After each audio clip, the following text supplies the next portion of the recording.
جیسا کہ آپ جانتے ہیں شہادت کا معنی ہے گواہی دینا۔ کلمہ شہادت کو اس لیے یہ نام دیا گیا کہ ہم اس میں اللہ تعالیٰ کی الوہیت اور وحدانیت کی گواہی دیتے ہیں۔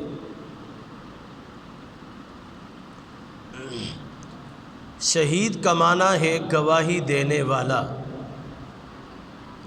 کیا مطلب؟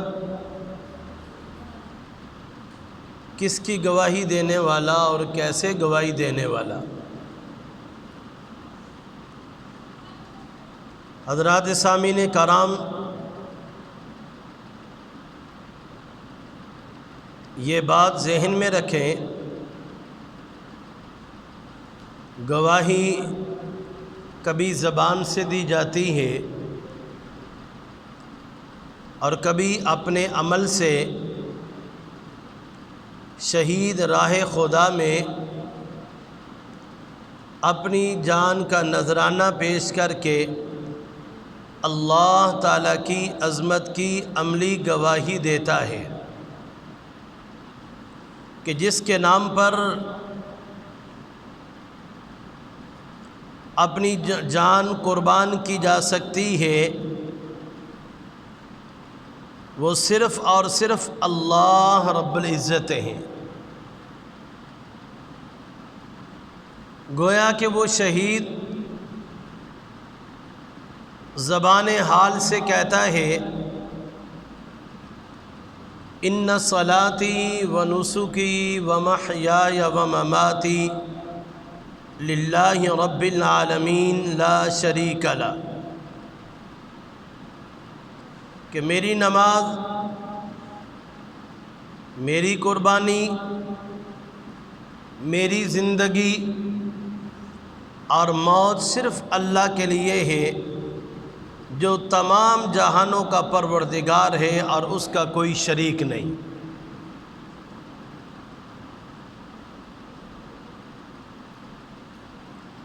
اللہ تعالیٰ کے راستے میں جہاد و قتال کر کے شہید تو بہت سارے لوگ ہوتے ہیں، مگر حقیقی شہید وہی ہے کہ جس کی نیت خالص ہو۔ حدیث پاک میں آتا ہے کہ انما الاعمال بالنیات، یعنی اعمال کا دار و مدار نیت پر ہے۔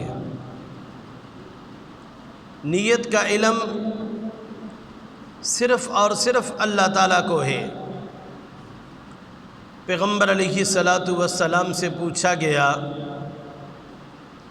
کہ کچھ لوگ اپنی بہادری دکھانے کے لیے لڑتے ہیں،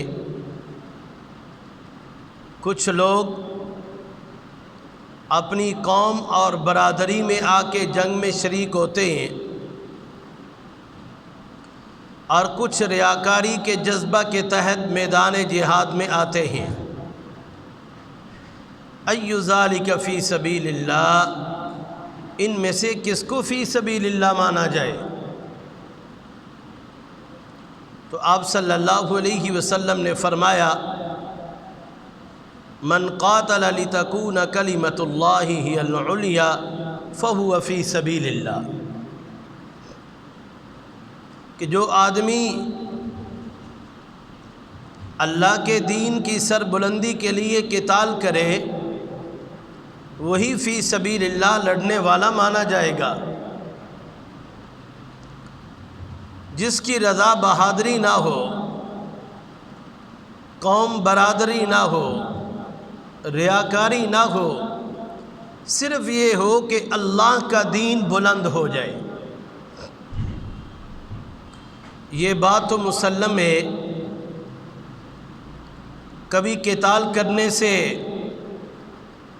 زر بھی ملتا ہے، یعنی مال غنیمت حاصل ہوتا ہے،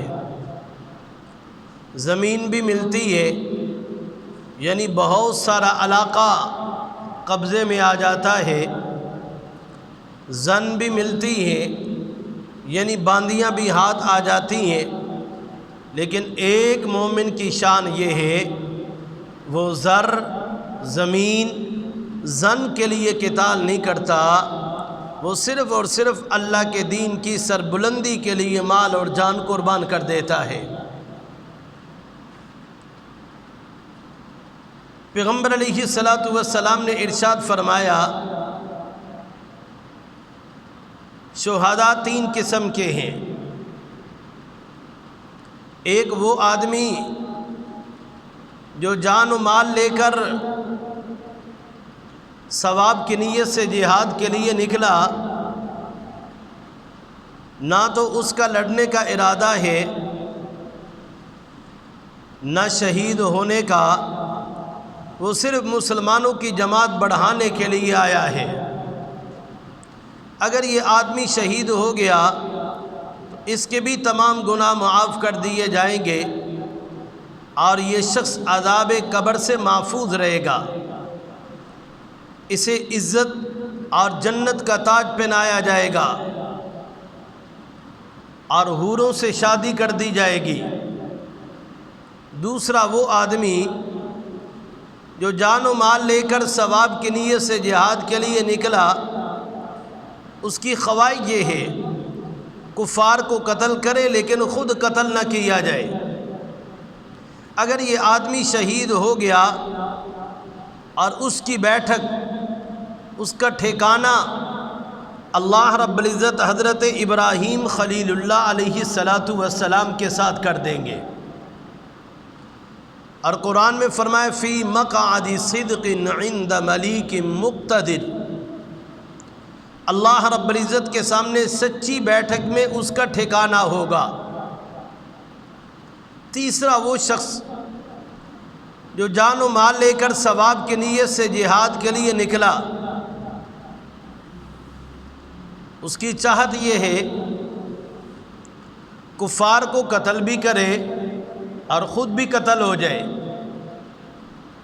اگر یہ آدمی شہید ہو گیا تو قیامت کے دن یہ اپنی تلوار کندھے پر رکھ کے بڑی شان سے چلتا ہوا آئے گا، اور اس وقت سب لوگ گھٹنوں کے بل گرے پڑے ہوں گے، اور وہ کہے گا میرے لیے راستہ چھوڑ دو، میں نے اپنا خون، اپنا مال اللہ کے راستے میں لٹایا ہے۔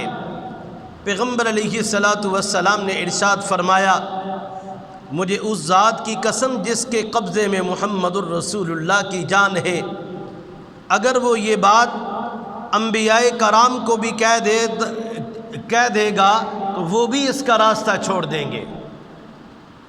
تو یہ شخص عرش الہی کے نیچے نور کے منبر پر بیٹھے گا اور وہ ہر قسم کے خوف سے محفوظ ہوگا، اسے نہ تو حساب و کتاب کی فکر ہوگی، نہ میزان اور اعمال کی، نہ پرصلات کی۔ وہ جو مانگے گا اسے دیا جائے گا، جس کی شفاعت کرے گا وہ قبول کر دی جائے گی۔